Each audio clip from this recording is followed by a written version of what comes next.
Bienvenidos a este conjunto de vídeos donde veremos cómo construir nuestra propia estación meteorológica de bajo coste. Soy Álvaro Galán, profesor del área de Ingeniería Hidráulica de la Escuela de Caminos de la Universidad de Castilla-La Mancha y os guiaré a lo largo de este proceso.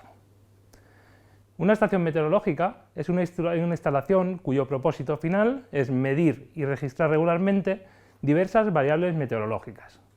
Las variables que se pueden medir empleando el instrumental apropiado son, entre otras, pues la presión atmosférica, la temperatura del suelo a diferentes profundidades si empleamos geotermómetros, la presión atmosférica mediante el empleo de barómetros, la cantidad de lluvia caída, humedad relativa del aire, radiación solar o velocidad y dirección del viento, entre las más destacadas. Estos datos registrados son de enorme utilidad, puesto que sirven como base para la elaboración de los modelos numéricos meteorológicos de predicción, así como para detectar y comprobar tendencias de los modelos climáticos existentes. Esto nos permite analizar la influencia en el clima de diferentes fenómenos, entre ellos el cambio climático. Existen numerosas clasificaciones de estaciones meteorológicas según tecnología empleada, instrumentación disponible, parámetros meteorológicos medidos o la finalidad última de la propia instalación. De forma simplificada podemos establecer una primera división entre estaciones meteorológicas digitales, cuyos sensores envían datos discretos, o estaciones analógicas, donde las mediciones se llevan a cabo mediante esferas de agujas y escalas graduadas que requieren de la lectura y su posterior transmisión de datos, generalmente por parte de un operario. Si atendemos a la finalidad que persiguen, podemos hablar de estaciones profesionales y de estaciones domésticas. Mientras que las primeras, los datos obtenidos servirán para monitorizar y predecir el clima, en las estaciones domésticas simplemente se registran los datos, sin llegar a realizar un análisis más profundo. Independientemente de cómo se utilicen los datos, además, podemos distinguir entre estaciones automáticas o manuales, en función de la necesidad o no de la actuación del ser humano para proceder a la medición y transmisión de la información.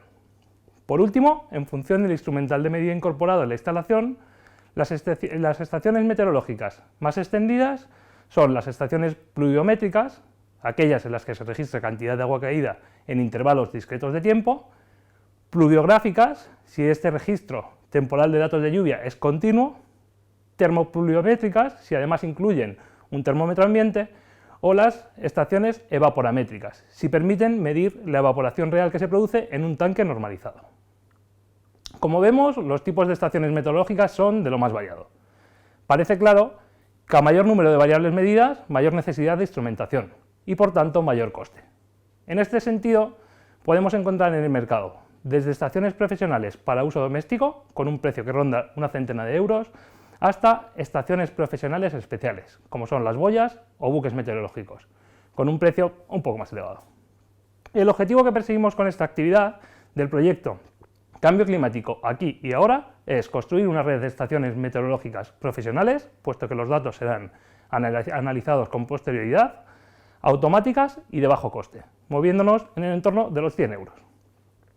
Nuestra estación meteorológica deberá ser capaz de medir al menos las siguientes variables: la temperatura ambiente, humedad relativa y presión atmosférica, para lo que deberemos instalar un termómetro, un psicómetro y un barómetro debidamente protegidos dentro de una caja de abrigo, pero no aislados del entorno. Deberá medir la radiación de onda corta procedente del sol, en este caso en forma de radiación ultravioleta. El sensor que se emplee deberá recibir directamente los rayos del sol, por lo que deberá estar fuera del abrigo. Y por último, debería incluir un pluviómetro para la medición del agua caída en forma de lluvia. De forma opcional y con fines educativos, podremos incorporar además a nuestra estación un anemómetro y una veleta para medir velocidad y dirección del viento. E incorporar a la estación un sistema de alimentación mediante batería y panel solar. No obstante, está siempre la posibilidad de alimentar nuestra estación directamente desde la red eléctrica. Como ya hemos adelantado, crearemos una estación profesional automática, por lo que además habrá que completarla con un módulo para la automatización de las medidas y envío de datos a un servidor para su posterior análisis.